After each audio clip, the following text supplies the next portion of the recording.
Hello बच्चों, हम biology का क्लास 12 का वीडियो नंबर 37 जो है वो स्टार्ट करने जा रहे हैं। हमारा चैप्टर नंबर 3 चल रहा था और आज का ये जो वीडियो है वो चैप्टर नंबर 3 का लास्ट वीडियो है। इसके बाद हमारा चैप्टर नंबर 3 कंप्लीट हो जाएगा। जो आज हम पढ़ने जा रहे हैं सबसे पहले वो है भ्रूण का परिवर्धन। ठीक है, हैंस्टीन ने सर्वप्रथम भ्रूण का जो है परिवर्धन का जो अध्ययन है वो द्विबीजपत्री पादप क्रूसीफेरी कुल का द्विबीजपत्री पादप जो है कैप्सुला बर्सा पेस्टोरिस में किया था। किसमें किया था? कैप्सुला बर्सा पेस्टोरिस में। किसने किया था? हैंस्टीन ने किया था। किसने किया था? हैंस्टीन ने किया था। और किसमें किया था? कैप्सुला बर्सा पेस्टोरिस में किया था। और ये कौन से कुल का पौधा था? ये क्रूसीफेरी कुल का पौधा था और ये एक द्विबीजपत्री पादप है। जो भ्रूण का निर्माण होता है सबसे पहले वो उसमें युग्मनज बनता है और युग्मनज जो होता है वो निषेचन की प्रक्रिया के फलस्वरूप बनता है। कैसे होती है निषेचन की प्रक्रिया? अगुणित नर युग्मक और अगुणित मादा कोशिका जो है वो संयोजित होकर द्विगुणित युग्मनज का निर्माण करती है और प्रक्रिया क्या कहलाती है? निषेचन कहलाती है। वापस से सुन लें, अगुणित नर युग्मक जो कि परागकण के अंदर जो नर युग्मोद्भिद का विकास होता है परागकण से, उस नर युग्मोद्भिद के अंदर क्या होता है जो है अगुणित नर युग्मक और अगुणित जो है अंड कोशिका, उनके संयोजन से द्विगुणित युग्मनज का निर्माण होता है। प्रक्रिया क्या कहलाती है? निषेचन। अब जब युग्मनज बन गया है तो इस युग्मनज के अंदर क्या होते हैं? समसूत्री विभाजन होता है। ठीक है, और जो प्रथम समसूत्री विभाजन होता है वो कैसा होता है? अनुप्रस्थ विभाजन होता है। जैसे मान लीजिए ये कोई कोशिका है और उसके अंदर ये इस तरीके से विभाजन हुआ, तो एक ऊपर वाली कोशिका, एक नीचे वाली कोशिका, ऐसे दो कोशिकाओं में विभाजन हो जाता है। जो शीर्षस्थ कोशिका होती है और एक आधारी कोशिका, नीचे वाली को आधारी बोलेंगे, ऊपर वाली को शीर्षस्थ कहेंगे। जो शीर्षस्थ कोशिका होती है वो किधर बनेगी? वो बनेगी निभाग की ओर। किधर बनेगी? निभाग की ओर। और जो आधारी कोशिका है वो किधर बनेगी? बीजांड द्वार की ओर। ठीक है, तो एक कोशिका जो होती है वो दो कोशिकाओं में बट गई, शीर्षस्थ और आधारी। शीर्षस्थ कोशिका किधर बनती है? निभाग की ओर। और आधारी कोशिका किधर बनती है? बीजांड द्वार की ओर बनती है। अब जो शीर्षस्थ कोशिका है उसमें बहुत सारे अनुदैर्ध्य विभाजन होते हैं और उस अनुदैर्ध्य विभाजन के होते हैं, और जो आधारी कोशिका है उसके अंदर अनुप्रस्थ विभाजन होते हैं। शीर्षस्थ कोशिका किधर स्थित थी? निभाग की ओर। उस निभाग की ओर वाली कोशिका में बहुत सारे, उसके निभाग की ओर वाली कोशिका में क्या होते हैं? अनुदैर्ध्य विभाजन। और जो आधारी कोशिका है उसमें कौन से विभाजन होंगे? अनुप्रस्थ विभाजन होते हैं। शीर्षस्थ कोशिका जो होती हैं उनमें अनुदैर्ध्य विभाजन होगा, तो पहले 1 से 2 बनेगी और फिर 2 से क्या बनेंगी? 4 कोशिकाएं। 4 कोशिकाएं जो बनती है उसे अपन क्या कह देते हैं? उसे हम कह देंगे चतुष्टांशक। क्या कह देते हैं? चतुष्टांशक। अब ये 4 कोशिका में अनुप्रस्थ विभाजन होता है, तो 4 ऊपर और 4 नीचे, क्या बनेंगी? ये अष्टांशक बन जाएगा। क्या बन जाएगा? अष्टांशक। वापस देख लो, शीर्षस्थ कोशिका कहाँ पर स्थित होती है? शीर्षस्थ कोशिका जो होती है वो कहाँ की ओर स्थित होती है? निभाग की ओर। शीर्षस्थ कोशिका में विभाजन कैसे होते हैं? अनुदैर्ध्य विभाजन। अनुदैर्ध्य विभाजन से पहले कितनी कोशिकाएं बनती है? 2। फिर से अनुदैर्ध्य होता है तो 2 से कितनी बन जाती है? 4 कोशिकाएं। 4 कोशिका बनने के बाद अब उसमें अनुप्रस्थ विभाजन होता है। अनुप्रस्थ जो होता है वो इस तरीके से, मान लीजिए ये कोशिका है तो इसमें बनने वाला है 4 ऊपर और 4 नीचे। 4 ऊपर बन जाएगी और 4 नीचे बन जाएगी, तो इस प्रकार अष्टांशक बन जाएगा। अब अष्टांशक में परिणत विभाजन होता है। परिणत मतलब चारों तरफ से परत के रूप में बनेगी। ठीक है, तो कितनी परिणत विभाजन होते हैं, जिससे कि 8 कोशिकाओं की बाहर परत बन जाती है और 8 कोशिकाएं अंदर बन जाती है। परत से विभाजन होता है, परत में 8 बाहर और 8 अंदर बन जाती है। बाहर वाली परत जो होती है वो बाह्य त्वचाजन बनाती है। ठीक है, बाहर वाली परत जो होती है वो क्या बनाती है? बाह्य त्वचाजन स्तर बनाती है। तो इस प्रकार यहाँ तक आपके समझ में आ गया। वापस से सुन ले, अच्छे से समझ लीजिए इसको, क्योंकि युग्मनज के अंदर विभाजन होता है, एक ऊपर बनती है एक नीचे। ऊपर वाली कोशिका शीर्षस्थ कोशिका, नीचे वाली आधारी कोशिका। आधारी कोशिका बीजांड द्वार की तरफ होती है, शीर्षस्थ कोशिका कहाँ होती है? निभाग की तरफ। शीर्षस्थ में कौन से विभाजन होंगे? अनुदैर्ध्य विभाजन। और आधारी में कौन से विभाजन होंगे? अनुप्रस्थ विभाजन। अनुदैर्ध्य विभाजन से शीर्षस्थ में पहले कितनी कोशिकाएं बनेगी? 2। फिर 2 से कितनी बन गई? 4। और फिर 4 जो कोशिकाएं होती हैं उनका क्या बन जाता है? चतुष्टांशक। चतुष्टांशक बनने के बाद उसमें अनुप्रस्थ विभाजन होता है, क्या बन जाता है? अष्टांशक। अष्टांशक में जो है वो 8 कोशिकाएं जो होती है ऊपर और 8 नीचे, इस तरीके से अष्टांशक हो गया। अष्टांशक में परिणत विभाजन होता है और परिणत होने पर 8 कोशिकीय बाहर परत और 8 कोशिकीय अंदर जो है वो स्तर जो है वो आंतरिक स्तर जो है 8 कोशिकाओं का वो बनता है। ठीक है, ठीक है। अब उनमें अनेक अपनत विभाजन होते हैं। अपनत विभाजन के द्वारा भ्रूण की क्या बनती है? बाहर त्वचा बनती है, बाह्य त्वचा बनती है। ये तो हो गई बाहर वाली जो 8 कोशिकाएं थी, उनमें अपनत विभाजन से क्या बन जाता है? बाह्य त्वचा बन जाती है, भ्रूण के बाहर की त्वचा। अब अंदर वाली जो 8 कोशिकाएं थी, उन अंदर वाली 8 कोशिकाओं से क्या क्या बनता है? तो बीज पत्राधार यानी बीज का आधार वाला भाग। दूसरा क्या बनता है? बीज के जो भरण विभोजक। याद करिए अपन ने 11th में भरण विभोजक पढ़े थे, जो कि मृदुतक, दृढ़ोतक या स्थूल कोणोतक का बना होता है वो। और लास्ट में है कौन सा बनता है? प्राक एधा ऊतक, जिनसे बाद में किसका निर्माण होगा? एधा का निर्माण होगा, जाइलम और फ्लोएम का निर्माण होगा। ठीक है, तो इस प्रकार आंतरिक जो कोशिकाएं होती हैं उनसे क्या क्या बनता है?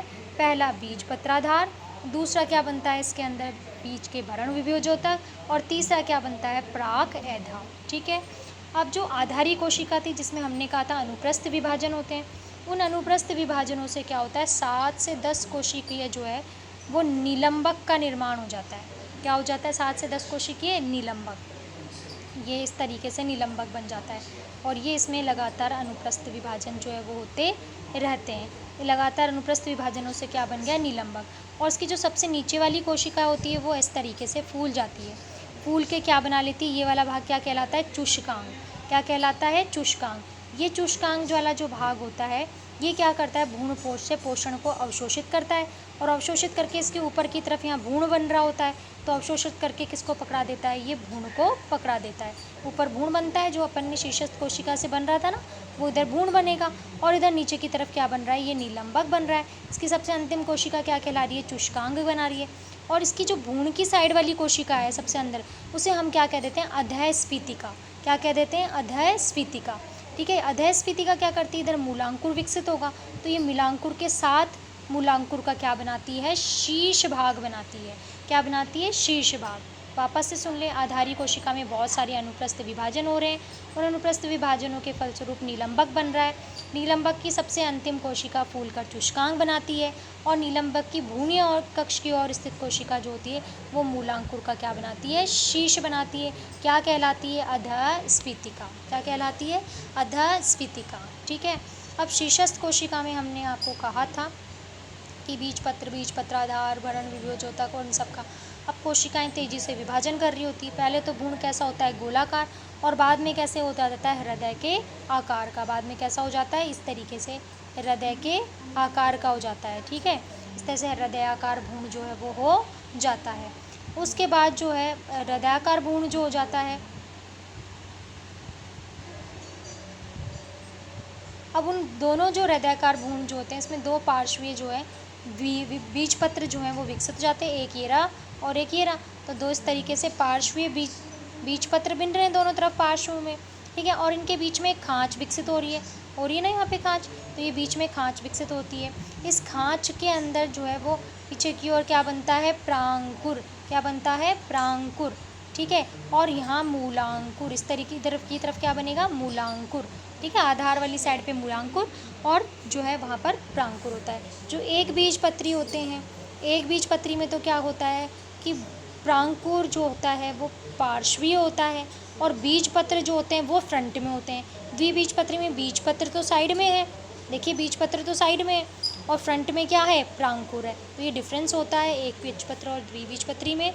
परिपक्व जो भ्रूण होता है इसमें 2 बीजपत्र होते हैं, एक भ्रूणीय अक्ष पाया जाता है और भ्रूणीय अक्ष जो है वो भ्रूणीय अक्ष का बीज पत्रों से ऊपर का जो भाग होता है, ये बीज पत्र से ऊपर का जो भ्रूण का भाग होता है ये कहलाता है बीज पत्रोपरिक, और जो भ्रूण का नीचे का भाग होता है बीज पत्र से वो कहलाता है बीज पत्राधार। क्या कहलाता है? बीज पत्राधार। तो इस प्रकार जो है वो हमने भ्रूण का जो है परिवर्धन उसको पढ़ लिया। ठीक है, बीज पत्र और बीज पत्राधार हो जाता है। अब क्या होता है भाई? प्रांकुर जो है उससे तो किसका निर्माण होगा? परहों का, तंत्र का, और मूलांकुर से किसका निर्माण होगा? मूल तंत्र का। मूल तंत्र विकसित हो जाएगा, परोह तंत्र विकसित हो जाएगा, फिर पौधे में शाखाएं लगेंगी, शाखाएं लगने के बाद वो पुष्प धारण करेंगी। ठीक है, तो इस प्रकार हमने भ्रूण का परिवर्धन कंप्लीट कर लिया है। अब हम पढ़ते हैं बीज का परिवर्धन कि निषेचन के पश्चात जो है वो बीज कैसे बनता है। निषेचन के पश्चात जो होता है, अंडाशय जो होता है, आपको पता है कि ये तो वृत्तिका, ये वृत्तिका और ये नीचे फूला हुआ अंडाशय होता है। अंडाशय किस में रूपांतरित हो जाता है? फल में। इसमें रूपांतरित हो जाता है अंडाशय फल के अंदर। इसी प्रकार बीजांड जो कि अंडाशय के अंदर होता है, बीजांड वो किस में रूपांतरित हो जाता है निषेचन के बाद? बीज के अंदर। बीजांड का जो बाह्य अध्यावरण होता है वो बीजांड का जो बाह्य अध्यावरण होता है वो बीज का बाह्य चोल बनाता है, जिसे क्या कह देते हैं? टेस्टा। और बीजांड का अध्यावरण जो होता है वो बीज का आंतरिक आवरण बनाता है, जिसे क्या कहते हैं? टैगमेन। ठीक है, बीजांड का व्रंत किसका व्रंत बना लेता है? बीज का व्रंत। और याद होगा मैंने आपको बीजांड की संरचना समझाई थी, तो उनमें नाभिका पाई जाती है, बीजांड द्वार पाया जाता है, रेफे और निभाग पाए जाते हैं, इनमें कोई भी परिवर्तन नहीं होता है। ठीक है, बीजांड काय जो होता है वो भ्रूणपोष के परिवर्धन में क्या होता है? सहायक होता है। और जो बीजांड काय होता है वो किस में सहायक होता है?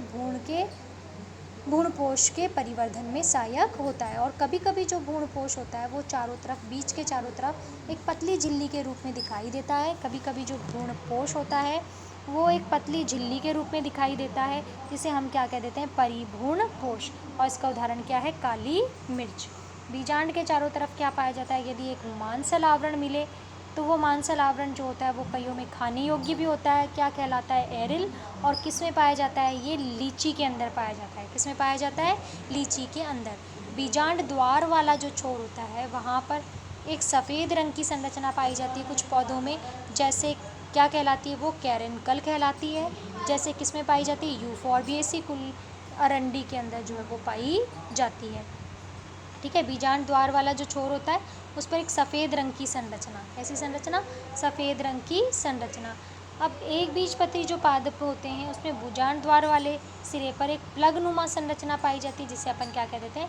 ओपर्कुलम। फिर से सुन ले, अंडाशय फल में रूपांतरित हो जाता है। बीजांड जो होता है, अंडाशय के अंदर बीजांड होता है, तो अंडाशय फल में, तो बीजांड किस में? बीज में। आपने देखा होगा फल के अंदर बीज पाए जाते हैं, तो बीजांड किस में रूपांतरित हो जाते हैं? बीज के अंदर। इस प्रकार जो बाह्य दो अध्यावरण होते हैं बीजांड के, बाह्य और आंतरिक, इसी प्रकार वो बाह्य और आंतरिक अध्यावरण, वो बीज बन गया तो किसके अध्यावरण बन जाएंगे? बीज के। बाहर वाला टेस्टा और आंतरिक वाला क्या कहलाता है? टैगमेन। बीजांड काय जो होता है उसका अधिकतम भाग भ्रूणपोष में भाग बना लेता है। कभी कभी ये भ्रूणपोष एक पतली झिल्ली के रूप में बीज के चारों तरफ रह जाता है, तब हम इसे क्या कह देते हैं? परिभ्रूणपोष। ऐसा किस में देखने को मिलता है? काली मिर्च में। तो किसी किसी में बीज के चारों ओर मांसल भाग जो है वो रह जाता है बीजांड के जाओ, इसे हम एरिल कहते हैं, जैसा लीची में देखने को मिलता है। कभी कभी बीजांड द्वार वाले छोर पर एक सफ़ेद रंग का छिद्र रह जाता है, जिसे कैरंकल कहते हैं, जैसा अरंडी के अंदर यूफोर्बिएसी कुल के। और कई बार जो एक बीजपत्री पौधे होते हैं उनमें बीजांड द्वार वाले सिरे पर एक प्लग के नमा संरचना जो है उसका विकास हो जाता है, जिसे हम क्या कह देते हैं? ओपर्कुलम। क्या कह देते हैं? ओपर्कुलम। तो इस प्रकार जो है हमने क्या क्या परिवर्तन होते हैं। अब अंड कोशिका में भी आपको पता है सहायक कोशिकाएं होती हैं, प्रतिमुखी कोशिकाएं होती हैं। जब निषेचन होता है तो उसके पश्चात ये निषेचन के पश्चात जो ये प्रतिमुखी और सहायक कोशिकाएं होती हैं ये अपहासित हो जाती हैं। अंड कोशिका जो होती है वो भ्रूण के अंदर परिवर्धित हो जाता है, और जो द्वितीयक केंद्रक होता है वो अगुणित नर युग्मक के संयोग से किसका निर्माण कर लेता है? भ्रूणपोष का। तो ये सभी परिवर्तन होते हैं निषेचन के पश्चात। ठीक है, अब बात करते हैं हम बीज के प्रकार की। तो भ्रूणपोष की उपस्थिति के आधार पर जो बीज के प्रकार कितने प्रकार के होते हैं? 2 प्रकार के, एक तो अभ्रूणपोषी और एक भ्रूणपोषी। क्या होता है अभ्रूणपोषी के अंदर? देखो, जब बीज का में भ्रूण का परिवर्धन हो रहा होता है तब यदि पूरा भ्रूणपोष जो है वो भ्रूण के विकास में काम आ जाता है और जो है वो बीज के अंदर शेष नहीं बचता है। बीज के अंदर ऐसे बीजों में जो भ्रूणपोष होता है वो बीज पत्रों में होता है। ऐसे बीज क्या कहलाते हैं? भ्रूणपोषी बीज कहते हैं, जिसमें पूरा का पूरा भ्रूणपोष परिवर्धन के दौरान काम में ले लिया जाता है, और भोजन जो होता है वो कहाँ संचित रहता है? बीज पत्रों के अंदर, जैसे मटर, चना और मूंगफली के अंदर। दूसरा है भ्रूणपोषी बीज। इनमें जो भ्रूणपोष जो होता है वो भ्रूण के परिवर्धन के दौरान पूर्ण रूप से काम में नहीं लिया जाता है। जब तक पादप जो बीज है वो अंकुरित नहीं हो जाता तब तक उसके अंदर वो संचित रहता है। ऐसे बीज जो होते हैं वो क्या कहलाते हैं, भ्रूणपोषी बीज कहलाते हैं। ठीक है, जैसे मक्का है, बाजरा है, अरंडी है, ये भ्रूणपोषी बीज के उदाहरण हैं। तो इस प्रकार हमने बीज जो है वो कंप्लीट पढ़ लिया है। अगला हम पढ़ते हैं फल। देखो, निषेचन के पश्चात मैं आपको पहले भी बता चुकी हूँ कि जो अंडाशय होता है वो किस में रूपांतरित हो जाता है, फल के अंदर, निषेचन के पश्चात, और उसी के अंदर बीजांड बीज में परिवर्तित होकर फल के अंदर बीज का निर्माण करता है। ठीक है, तो अब फल जो होते हैं वो किससे बन रहा है, अंडाशय से। तो अंडाशय की भित्ति अब क्या कहलाएगी, फल की भित्ति। तो अंडाशय भित्ति जो होती है उससे किसका निर्माण हो जाता है, फल भित्ति का निर्माण हो जाता है। फल दो प्रकार के होते हैं। देखो, जो फल अंडाशय से विकसित होते हैं वो सत्य फल कहलाते हैं। कौन से फल कहलाते हैं, सत्य, जिनका परिवर्धन किससे होता है, अंडाशय से। लेकिन कुछ फल ऐसे होते हैं जिनका परिवर्धन अंडाशय से ना होकर पुष्प के किसी अन्य भाग से हो जाता है। जैसे पुष्प में बाह्य दलपुंज भी होते हैं, पुष्प में दलपुंज भी होता है, पुष्पासन भी होता है। उनसे यदि फल का निर्माण हो तो ऐसा फल क्या कहलाता है, आभासी फल कहलाता है। कैसा फल कहलाता है, आभासी फल। जैसे जो सेब होती है वो पुष्पासन से विकसित होता है, तो सेब कैसा फल है, आभासी फल है। ठीक है, ठीक है। तीसरा जो फल अनिषेक फलन। कुछ अंडाशय होते हैं जिनमें बिना निषेचन के ही फल का परिवर्धन हो जाता है। तो ऐसे फल जो हैं वो क्या कहलाते हैं, अनिषेक फल। और ये जो प्रक्रिया होती है ये क्या कहलाती है, अनिषेक फलन। क्या कहलाती है, अनिषेक फलन। जैसा, और इनके अंदर बीज नहीं होते हैं क्योंकि निषेचन के पश्चात तो फल का विकास ही नहीं हुआ, बिना निषेचन के ही अंडाशय से फल का परिवर्धन हो गया है। तो ऐसा फल क्या कहलाता है, अनिषेक फलन। और ये केला है, पपीता है, इसमें बिना, देखा होगा केले में बीज नहीं होते। आजकल कई पपीते भी आते हैं उनमें भी बीज नहीं होते हैं। ठीक है, अब ये जो अनिषेक फलन की प्रक्रिया है ये कई बार कृत्रिम रूप से भी कराई जा सकती है। कैसे कि जो हार्मोन्स होते हैं, कुछ वृद्धिवर्धक हार्मोन्स होते हैं, उनकी सहायता से जो है उन वृद्धिवर्धक हार्मोनों की सहायता से जो बिना निषेचन के ही फल का परिवर्धन हो जाता है। यदि हम इन्हें वर्तिकाग्र पर छिड़क दें तो पुनः, जैसे ऑक्सीन और जिब्रेलिन जो वृद्धि हार्मोन है, तो उससे छिड़कने से क्या हो जाता है कि अनिषेक फलन द्वारा फल का परिवर्धन हो जाता है। ऐसा अनिषेक फलन क्या कहलाता है, प्रेरित अनिषेक फलन। यानी खुद से नहीं हुआ, ये प्रेरित होने से हुआ है। कृत्रिम रस जो है हार्मोन्स उनकी सहायता से हुआ है, कृत्रिम रूप से हुआ है, इसलिए हम इसे क्या कह देते हैं, प्रेरित अनिषेक फलन। बिना निषेचन के फल का परिवर्धन अनिषेक फलन, और यदि कृत्रिम रूप से कराया जाए, प्रेरित करके किया जाए एंजाइमों की सहायता से, तो उसे प्रेरित निषेक फलन कहते हैं। अब लास्ट टॉपिक रह गया है आपका पीढ़ी एकांतरण। क्या होता है पीढ़ी एकांतरण, देखिए कि आवर्तबीजी पौधे जो होते हैं उनके अंदर अधिकतम समय जो है वो द्विगुणित या बीजाणुद्भिद अवस्था पाई जाती है, और अल्प समय के लिए युग्मोद्भिद अवस्था पाई जाती है। जब युग्मक लगते हैं, ठीक है, युग्मोद्भिद का विकास होता है, तो अल्प समय के लिए युग्मोद्भिद अवस्था और ज़्यादातर समय के लिए बीजाणुद्भिद अवस्था होती है। दोनों एक दूसरे के एकांतर क्रम में चलती रहती हैं। दोनों जो एकांतर क्रम में चलती रहती हैं, इसे हम क्या कह देते हैं, पीढ़ी एकांतरण कह देते हैं। क्या कह देते हैं, पीढ़ी एकांतरण। जैसे आवर्तबीजी जो होते हैं उनमें जो बीजाणुद्भिद होता है वो किससे विकसित होता है, बीजाणुद्भिद जो होता है वो युग्मनज से विकसित होता है। फिर उसके बाद में उसके अंदर युग्मनज से विकसित होने का, इसमें पत्तियां हैं, तना है, फल, पत्तियां, तना, पुष्प वगैरह लगते हैं, जड़ें लगती हैं। ठीक है, और शाखाएं जो हैं वो पुष्प धारण करती हैं। पुष्प जो होते हैं वो जननांग होते हैं जिनमें नर और मादा जननांगों का विकास होता है। नर जननांग पुंकेसर लगते हैं, मादा जननांग में अंड कोशिका का विकास होता है। ठीक है, जो परागकोश होते हैं वो नर जननांग होते हैं, उनके अंदर नर युग्मक पराग कणों का निर्माण होता है, और नर युग्मक पराग कणों का निर्माण होने के पश्चात नर युग्मोद्भिद का विकास होता है जिसमें दो नर युग्मक विकसित होते हैं। इसी प्रकार जो जायांग होता है वो मादा जननांग होता है जिसके अंडाशय के अंदर, जिसमें अंडाशय होता है और उसमें अर्धसूत्री विभाजन से अंड कोशिका का निर्माण होता है। इससे मादा युग्मोद्भिद का विकास होता है। ठीक है, नर और मादा युग्मोद्भिद जो होते हैं दोनों अगुणित अवस्थाएं होती हैं, और ये कम समय के लिए होती हैं, बहुत अधिक आकर्षक भी नहीं होती हैं, और जो है ये पूर्ण रूप से पोषण के लिए बीजाणुद्भिद पर भी निर्भर रहती हैं। ठीक है, बीजाणुद्भिद अवस्था पर ही युग्मोद्भिद अवस्था लगती है, तो ये किस पर निर्भर है, पोषण के लिए भी बीजाणुद्भिद अवस्था पर निर्भर है।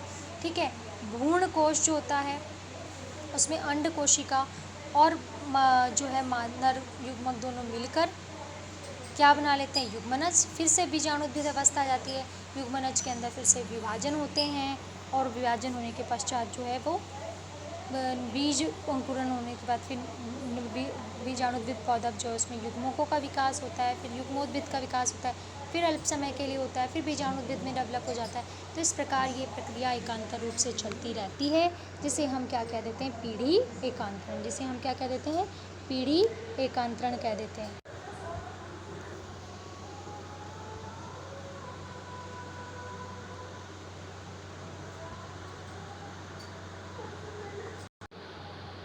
युग्मोद्भिद का विकास होता है, देखो युग्मोद्भिद में नर युग्मोद्भिद का विकास होता है, इसमें नर युग्मक लगते हैं, फिर मादा जननांग का विकास होता है, फिर मादा युग्मोद्भिद जो होता है अंडाशय में गुरु बीजाणु बनते हैं, मादा युग्मोद्भिद का विकास होता है। ठीक, फिर मादा युग्मोद्भिद अगुणित अवस्थाएं होती हैं जो कि बहुत अल्प समय के लिए और अनाकर्षक होती हैं, फिर इनमें संयोजन होता है, फिर वापस से बीजाणुद्भिद का विकास हो जाता है। ठीक है, युग्मनज बन जाता है बीजाणुद्भिद का। ये बीजाणुद्भिद की प्रथम अवस्था होती है युग्मनज का जो बनना होता है, फिर बीजाणुद्भिद का अगुणित युग्मक उद्भिद लगते हैं। इस प्रकार एकांतर क्रिया में प्रक्रिया चलती रहती है और हम इसे क्या कह देते हैं, पीढ़ी एकांतरण। क्या कह देते हैं, पीढ़ी एकांतरण। तो इस प्रकार आज हमने इस चैप्टर को कंप्लीट कर लिया है। इसमें भ्रूण का विकास जो है वो बहुत इम्पॉर्टेंट है। ठीक है, और मैं नोट्स के साथ इसके चित्र भी आपको भेज रही हूँ। वैसे आपकी बुक में इसके चित्र भी होंगे, आप उसकी सहायता से समझने का प्रयास कीजिए। और अब हम नेक्स्ट वीडियो के अंदर चैप्टर नंबर 4 जो है उसको स्टार्ट करेंगे।